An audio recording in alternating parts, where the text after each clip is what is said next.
예, 지난 시간에 이어서 오늘은 부동산의 특성, 특히 토지의 특성에 대해서 이제 공부하는 그런 차례입니다. 부동산의 특성이 일반 재화와 다른 고유의 특성을 가지고 있어야 되겠죠. 일단 결론적으로. 그래야지 부동산학에서 연구할 게 생기고, 그 다음에 부동산 학과에 어떻게 보면 존재 이유가 되기도 하는 그런 게 되겠어요. 부동산 특성이 일반 재화하고 뭐 비슷하네 라고 한다면 부동산 학이라는 어떤 독창적인 연구 대상이 무의미해지는 그런 상황이 발생하니까 우리 부동산학과 교수님들은 부동산은 일반 재화와 너무나 확연하게 구별되는 그런 특성을 가지고 있다라는 부분을 연구를 많이 하셨을 거고, 그러다 보니까 우리 부동산학 개론 문제에서도 좀 꽤 비중 있게 나오는 그런 파트가 되겠죠. 뭐 비중 있는 것을 넘어서 이 파트에서는 무조건 한 문제 나온다라고 보시고, 이 부동산의 특성과 그 다음에 이 특성이 부동산 활동에 어떻게 영향을 미치는지 이 부분을 우리가 뭐 하나하나 공부하면 되겠습니다. 자, 이거를 외우기 위해서는 우선 큰 분류부터 먼저 외우시고 그 다음에 그 해당되는 내용을 외우셔야지 첫 줄부터 그냥 이렇게 외우시려고 하면 막 달려들어서 외우시려고 하면 오히려 이게 잘 외워지지가 않으니까 처음에 체계를 잡고 큰 줄거리 잡고 천천히 회독수 늘려가면서 살을 붙이겠다, 조금씩 더 아는 것을 늘려가겠다라고 생각하시면 더 쉽게 외우실 수 있으실 겁니다. 먼저 부동산의 특성 크게 두 가지로 나눌 수 있습니다. 자연적 특성 그리고 인문적 특성, 크게 두 가지로 구별할 수 있고, 자연적 특성 그러면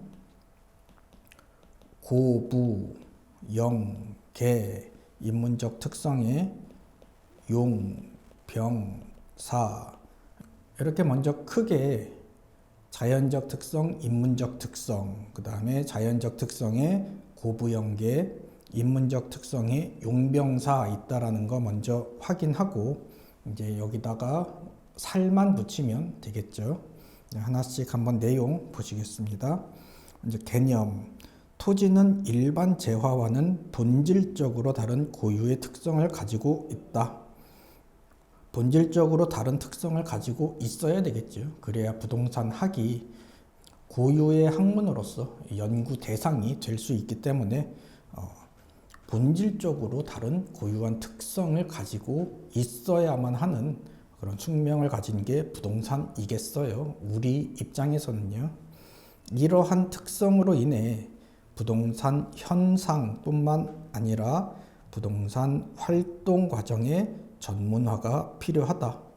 이래서 이제 부동산학을 우리가 연구를 할 필요가 생긴 거죠. 토지의 특성은 자연적 특성과 인문적 특성으로 구분할 수 있다. 먼저 자연적 특성 보면, 자연적 특성이란 토지가 본원적으로 가지고 있는 물리적 특성으로 선천적이며 근본적이고 불변적이다.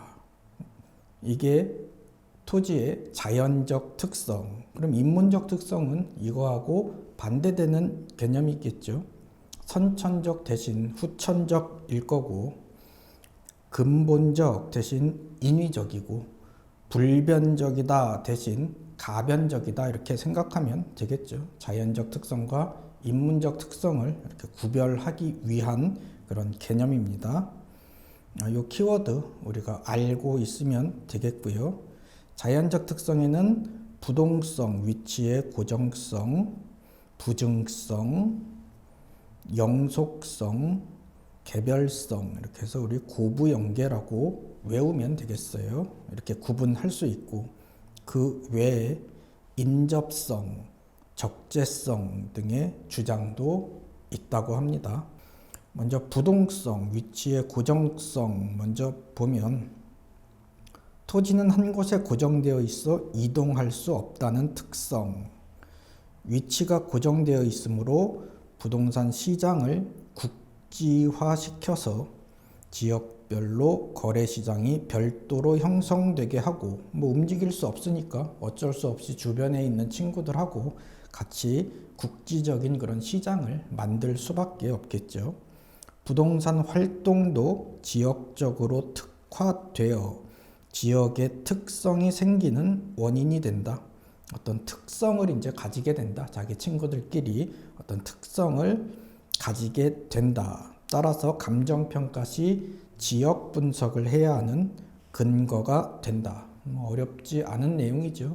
당연히 우리가 위치가 고정돼 있어서 움직일 수가 없어서 도망가지도 못하고 피하지도 못하고 좋은데 찾아가지도 못하는 이런 내용을 생각한다면 당연하게 이렇게 우리가 이해될 수 있는 부분입니다.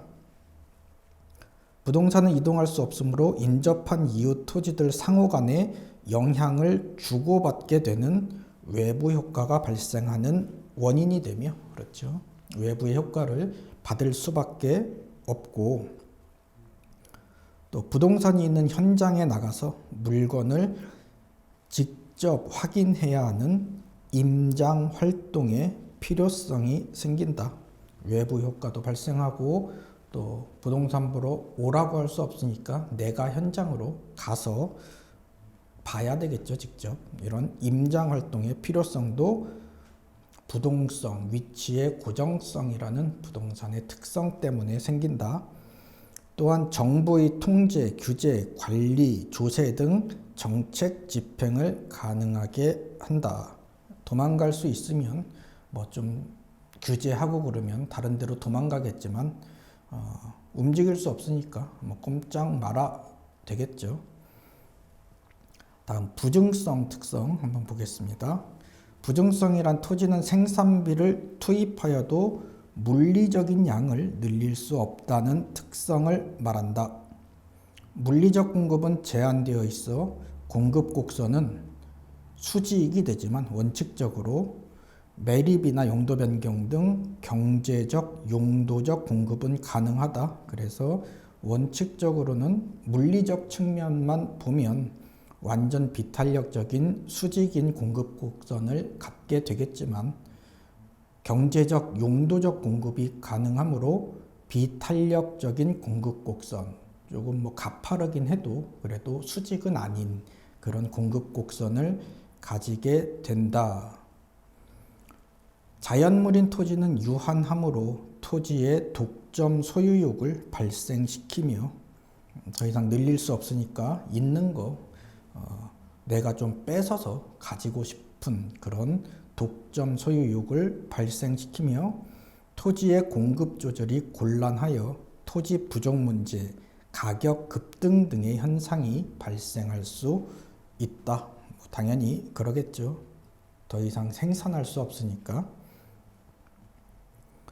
부증성에 의한 희소성은 토지의 지대와 직가를 발생시키며 특정 토지의 희소성은 공간 수요의 입지 경쟁 유발하고 토지 이용 집약화해야 되겠죠. 없으니까 있는 거 어떻게든지 짜내서 써야 되고 이는 최유효 이용의 근거가 된다. 이런 키워드들 중심으로 특성과 그 다음에 부동산 현상 활동에 이 특성이 어떤 영향을 미치는지 키워드 중심으로 우리가 익혀두면 되겠습니다. 다음 영속성. 영속성이란 토지는 물리적 측면에서 영원히 존속하며 소모되거나 마멸되지 않는다는 특성을 말한다. 그런데 이 영속성으로 인해서 토지는 감가상각 대상이 되지 않으므로 소모를 전제로 하는 재생산 이론이나 이러한 사고방식을 적용할 수가 없어서 원가 방식의 적용을 어렵게 한다. 감정평가서 3방식 가면 다루게 될 내용인데 원가 방식은 기본적으로 이것을 다시 생산할 때 재조달하는 원가가 얼마인지 그리고 제조달 원가에 비해서 얼마나 감가되었는지를 따져서 가격을 구하는 그런 방식인데, 토지 같은 경우는 소모되지 않고 마멸되지 않으니까 감가상각이라는 개념이 개입될 여지가 없어서 원가 방식하고는 좀 잘 안 맞는다. 대신 건물 같은 경우는 원가법이 적당하죠. 다시 제조달하는, 재생산하는 원가를 구할 수 있고, 그 다음에 경관연수에 따라서 다른 것에 비해서 어느 정도 감가상각이 되는지 계산하거나 확인할 수 있기 때문에 건물 같은 경우는 원가 방식의 적용이 적합한 물건이 되겠지만, 기본적으로 토지는 영속성의 특성 때문에 원가 방식 적용을 어렵게 한다. 익혀두면 되겠습니다. 영속성은 부동산 활동에 있어 장기적 배려를 필연적으로 하게 만들고 부동산 관리의 중요성이 강조된다. 장기적으로 배려해야 되고 관리를 잘 해야 되겠죠. 뭐 망쳤다고 그냥 없애버리고 새로 만들 수 없으니까 잘 관리를 해야 된 중요성이 강조된다. 토지는 마멸되지 않으므로 가치 보존력이 우수해. 가치가 없어지지 않죠. 투자재로서 선호도가 높다. 뭐 당연히 그러겠죠. 토지에 투자한다라는 거는 토지가 뭐 없어지지는 않으니까요. 투자재로서 선호도가 높다. 영속성으로 인해 임대가 자유로워서 소유 이익과 사용 이익의 분리가 가능하고 임대차 시장의 발달 근거가 된다. 안 없어지니까 남한테 좀 빌려줬다가 다시 받아도 되겠죠. 그리고 이것을 소유함으로써 생기는 자본이득, 그 다음에 이것을 임대해서 얻게 되는 그런 사용이익, 운용이익, 이렇게 분리가 가능하다. 이러한 내용들은 토지가 소모되거나 마멸되지 않는 영속성의 특성에 기인한다라고 보시면 되겠습니다. 다음, 개별성. 개별성이란 토지는 물리적 측면에서 위치, 크기, 모양 등 차이를 보이고 있어서 똑같은 것이 없다는 특성을 말한다. 그렇죠. 뭐 비슷하게 생긴 토지라고 하더라도 그것이 입지해 있는 위치가 전부 다 다르기 때문에 엄밀히 얘기해서 똑같은 토지는 없다라고 봐야 되겠어요. 개별성으로 인해 부동산 활동은 개개의 토지마다 구체적이고 개별적으로 전개되므로 부동산 시장에서 정보의 중요성이 증대된다. 개별성에 의해 일물일가 법칙이 배제되고 정보 수집에 많은 시간과 비용이 소요되어 거래 비용이 높아질 수 있으며 부동산과의 비교를 어렵게 하고 시장에서 상품 간 대체 관계가 제약되어 부동산 거래 시장의 불안전성을 높이는 작용을 한다. 뭐 이렇게 내용 확인하시면 되겠습니다. 다음 인문적 특성 볼 거예요. 부동산의 특성은 자연적 특성과 인문적 특성이 있었고, 인문적 특성에 용, 병, 사 세 가지 특성이 있습니다. 토지의 인문적 특성이란 인간이 부동산을 대상으로 한 활동의 결과로 발생한 인위적인 특성으로 후천적이고 가변적이다. 용도의 다양성, 병합 분할의 가능성, 사회적, 경제적, 행정적, 위치의 가변성으로 구분할 수 있으며 그 외에 투자의 고정성 등의 주장도 있다. 하지만 우리는 세 가지 용병사 부분만 공부하면 되겠습니다. 용도의 다양성이란 토지는 여러 가지 용도로 사용될 수 있다는 특성이다. 뭐 깜짝 놀랄 말은 아니죠. 토지는 여러 용도로 사용할 수 있습니다. 특정한 용도로 정해진 일반 재화와는 달리 토지는 다양한 용도로 사용할 수 있으므로 토지 이용 결정 과정에서 용도가 경합하게 되고 어떤 걸로 쓸지 경합할 수 있고 최고의 효율성을 발휘하는 용도로 전환된다. 즉 용도의 다양성의 특성은 결국 최유효 이용의 성립 근거가 된다.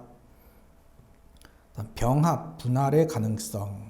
토지를 서로 합쳐서 쓸 수도 있고 분할해서 나눠서 쓸 수도 있다라는 이 특성. 병합, 분할의 가능성이란 토지는 여러 가지 이용 목적에 따라 자유로이 합병하거나 분할하여 활용도를 증대시킬 수 있다는 특성을 말한다. 먼저 개념 보시고, 병합, 분할의 가능성은 용도의 다양성을 지원하는 기능을 한다. 다양한 용도로 사용하기 위해서 때로는 합병하기도 하고 때로는 분할하기도 하는 이러한 토지의 활용 모습을 우리가 기억하면 되겠습니다. 사회적, 경제적, 행정적 위치의 가변성. 토지를 둘러싼 인문적 환경이 사회적인 또는 경제적인, 행정적인 환경이 변화함에 따라 토지의 가치가 영향을 받는다는 특성. 사회적 위치의 가변성의 예를 보면 주거 환경이 개선된다거나 인구 구조가 변화되는 등 어떤 사회적인 여건이 어떻게 변화됨으로써 부동산 가치에 영향을 받게 되는 이런 모습을 말하는 거겠죠.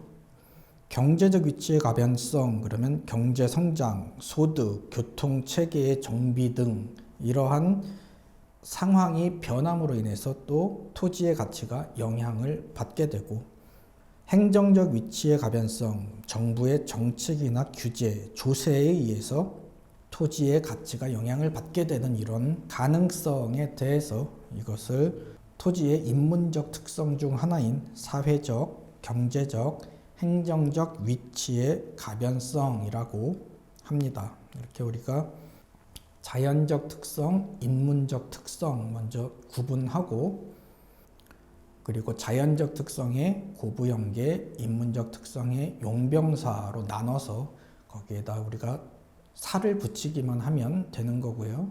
그 다음에 막 외우려고, 막 달려들어서 외우려고 하시지 말고 그냥 좀 한 발짝 뒤에 떨어져서 이렇게 생각해 보시면 충분히 납득할 수 있는 그런 내용들이니까요. 부담 없이 보셨으면 좋겠습니다. 대표 문제 한번 풀어보겠습니다. 토지의 특성에 관한 설명으로 옳지 않은 것. 1번 부동성, 움직이지 못한다. 고정성은 부동산 활동 및 현상을 국지화하여 지역 특성을 갖도록 한다.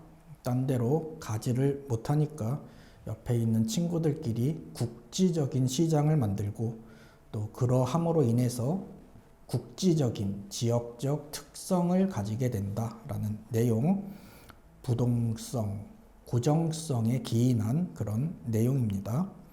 2번 부증성은 생산 요소를 투입하여도 토지 자체의 양을 늘릴 수 없는 특성이다. 그렇죠. 그래서 공급 곡선은 수직이 되고 완전 비탄력적인 그런 공급 곡선을 가지게 된다. 최소한 물리적 공급 측면에서는. 하지만 경제적 공급이 가능하기 때문에 비탄력적인 어느 정도의 가격에 대응할 수 있는 비탄력적인 공급 곡선이 될 수도 있다까지가 부증성의 내용입니다. 부증성이기 때문에 무조건 공급 곡선은 수직이고 양은 절대 늘릴 수 없다, 이렇게 단정적으로 표현하는 것은 조금 부적합합니다. 3번 영속성은 토지 관리의 필요성을 높여 감정평가에서 원가 방식의 이론적 근거가 된다. 이건 좀 잘못된 내용이죠. 영속성이라는 토지의 특성은 재생산 이론이나 아니면 감가상각의 개념이 적용되기가 어려워서 토지는 원가 방식으로 평가하기가 곤란한 그런 재화가 되겠어요. 오히려 토지가 아닌 수명을 가지고 있는 건물 같은 경우는 원가 방식의 평가가 가능하지만 토지는 영속성의 특성 때문에 원가 방식을 사용하기가 곤란하다. 따라서 영속성은 원가 방식의 이론적 근거가 되는 게 아니죠. 4번 개별성은 대상 토지와 다른 토지의 비교를 어렵게 하여 시장에서 상품 간 대체 관계를 제약할 수 있다. 어느 것 하나 토지는 같은 게 없기 때문에 다른 토지와 비교하기가 어렵고, 동산 같은 경우는 똑같이 생긴 게 있으니까 상품 간 대체가 가능하지만 원칙적으로 토지는 어느 것 하나 같은 게 없는 상품이기 때문에 대체를 좀 제약할 수 있다. 맞는 표현 되겠어요. 5번 인접성은 물리적으로 연속되고 연결되어 있는 특성이다. 자연적 특성 중 하나로 인접성, 서로 연결되어 있다라는 특성을 주장하시는 분도 계신가 봅니다. 이렇게 지문으로 나오는 거 보면. 다음 챕터가 부동산 활동과 부동산 업이라는 건데요. 이거는 우리가 뭐 그냥 잘 나오지 않는 부분이고, 우리가 좀 가볍게 여기에 있는 내용 한번 읽어보시면 뭐 크게 어렵지 않은 그런 내용일 것 같습니다. 자, 여기까지 해서 우리가 파트 첫 번째 총론 부분을 공부를 했고요.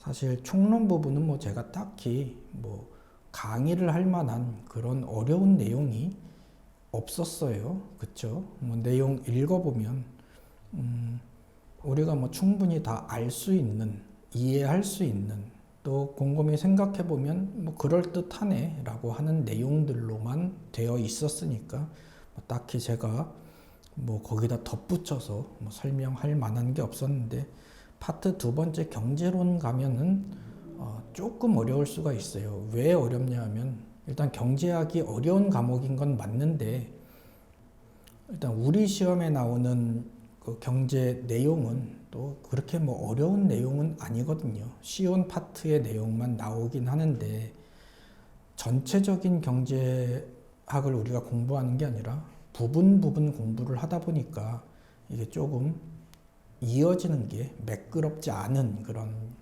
상황 때문에 경제학이 이제 조금 어렵게 느껴질 수 있는데, 뭐 경제론 그래서 또 너무 어렵게만 생각하지 마시고 저하고 같이 차근차근 정복을 하고, 버릴 건 버리더라도 내가 공부한 내용은 확실하게 우리가 알고 넘어가야지, 어설프게 아는 거는 아예 모르는 것만도 못하다라는 거 잊지 마시고, 공부를 한 부분은 정확하게 이해를 해서 정확하게 우리가 알아서 그 파트에서 문제가 나오면 무조건 맞는다라는 마음으로 공부하시는 게 좋을 것 같습니다. 자, 오늘 고생하셨고요. 다음 시간에 경제론 파트에서 만나겠습니다. 수고하셨습니다.